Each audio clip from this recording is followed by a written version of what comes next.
एक बार की बात है, एक लड़का एक प्रसिद्ध स्कूल में अपना एडमिशन लेने के लिए आया। यह स्कूल सिर्फ पढ़ाई के लिए ही नहीं बल्कि अनुशासन और आत्म विकास के लिए भी जाना जाता था। इस स्कूल का एक खास नियम था, क्लास शुरू होने से पहले सभी स्टूडेंट्स को आधे घंटे तक मेडिटेशन करना पड़ता था। लेकिन यह नियम उस लड़के को नहीं पता था। जब उसका एडमिशन हुआ और वह अपनी पहली क्लास के लिए आया तो वहां के गुरु ने उसे बताया, तुम्हें भी क्लास शुरू होने से पहले आधा घंटा मेडिटेशन करना पड़ेगा। लड़का जैसे ही मेडिटेशन करने बैठा, उसने अपनी आंखें बंद की और ध्यान लगाने की कोशिश की, लेकिन सिर्फ 2 मिनट बाद ही उसे गुस्सा आने लगा। उसने अपनी आंखें खोल दी और उठकर खड़ा हो गया। गुरुजी ने उसे फिर से बैठने और ध्यान करने के लिए कहा। उसने दोबारा कोशिश की, लेकिन फिर वही हुआ। 2 मिनट बाद उसे फिर से गुस्सा आ गया और उसने ध्यान छोड़ दिया। असल में जब भी वह ध्यान करने बैठता, उसे आसपास की हलचल और लोगों की बातें सुनाई देती थीं। यह शोर उसे परेशान करता और उसका ध्यान भटक जाता। इस वजह से उसे गुस्सा आने लगता।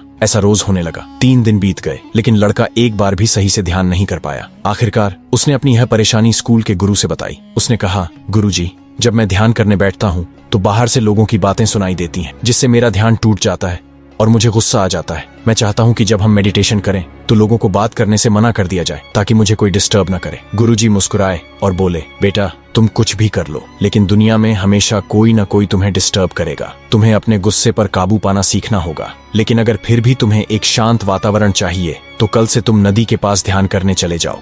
वहां पर तुम्हें शांति मिलेगी। अगले दिन लड़का नदी के पास चला गया और वहां मेडिटेशन करने बैठा। लेकिन थोड़ी देर बाद वहां से एक आदमी अपने कुत्ते को लेकर गुजर रहा था। कुत्ते के भौंकने की आवाज सुनकर लड़के का ध्यान टूट गया और उसे गुस्सा आ गया। फिर अगले दिन भी कुछ ऐसा ही हुआ। कभी किसी पक्षी की आवाज, कभी किसी गुजरने वाले इंसान की बातें, और लड़का फिर से गुस्से में आ जाता। 3 दिन तक ऐसा ही चलता रहा। अब लड़के ने सोचा, अगर मैं नदी के किनारे बैठकर ध्यान करूं तो मुझे हमेशा कोई न कोई डिस्टर्ब करेगा। क्यों ना मैं नदी के बीच में नाव लेकर चला जाऊं, वहां मुझे कोई डिस्टर्ब नहीं करेगा। अगले दिन लड़का एक नाव लेकर नदी के बीच में चला गया और ध्यान करने लगा। जैसा उसने सोचा था, वहां कोई डिस्टर्ब करने वाला नहीं था। अब वह रोज नदी के बीच में बैठकर ध्यान करने लगा और खुश था कि अब उसे कोई परेशान नहीं करता।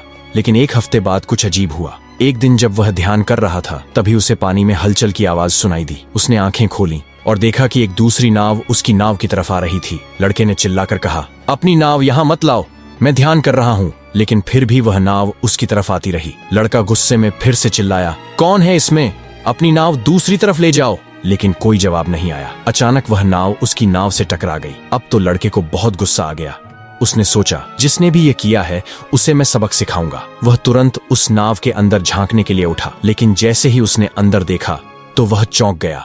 उस नाव में कोई नहीं था। वह नाव पूरी तरह से खाली थी। लड़का हैरान रह गया। तभी नदी के किनारे से एक आदमी भागते हुए आया। लड़के ने सोचा, जरूर यह उसी आदमी की नाव होगी। गुस्से में लड़का उस आदमी पर चिल्लाने लगा, तुम्हारी नाव ने मेरी नाव को टक्कर मार दी, ध्यान करते समय मुझे परेशान कर दिया। लेकिन वह आदमी बोला, यह नाव मेरी नहीं है, मैं तो बस यहाँ तुमसे एक रास्ता पूछने आया था। लड़का यह सुनकर चुप हो गया। उसका गुस्सा शांत हो गया। अब लड़के ने सोचा, अगर यह नाव किसी इंसान की होती और उसने जानबूझकर मेरी नाव को टक्कर मारी होती तो मैं बहुत गुस्सा करता। लेकिन जब मुझे पता चला कि यह खाली थी और हवा के कारण आई थी तो मेरा गुस्सा अपने आप शांत हो गया। फिर उसने खुद से सवाल किया, क्या मैं हमेशा ऐसे ही गुस्सा करता हूँ? जब मुझे लगता है कि कोई इंसान मेरे साथ गलत कर रहा है तब मैं गुस्सा करता हूँ, लेकिन अगर वही गलती प्रकृति से हो तो मैं शांत रहता हूँ। ऐसा क्यों? लड़के को समझ आ गया कि अक्सर हम गुस्सा तब होते हैं जब हमें लगता है कि कोई इंसान हमारे खिलाफ कुछ कर रहा है, लेकिन अगर वही चीज प्राकृतिक रूप से हो जाए तो हम उसे स्वीकार कर लेते हैं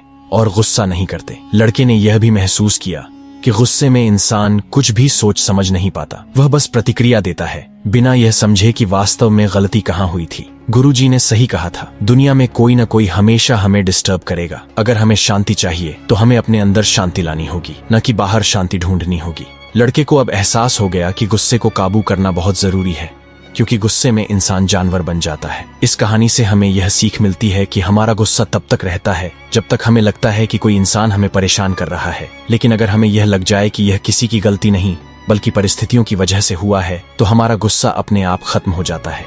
अगर हम गुस्सा आने पर सिर्फ एक पल के लिए सब्र कर लें तो हम बाद में होने वाले पछतावे से बच सकते हैं। गुस्सा कुछ मिनटों का होता है, लेकिन उसके कारण हुआ नुकसान जिंदगी भर रह सकता है। इसलिए अगली बार जब भी आपको गुस्सा आए तो खुद से पूछिए, क्या यह गुस्सा किसी खाली नाव पर तो नहीं? अगर आपको यह कहानी अच्छी लगी तो इसे दूसरों तक भी जरूर पहुंचाएं, ताकि वे भी सीख सकें कि गुस्से को काबू करना ही असली बुद्धिमानी है।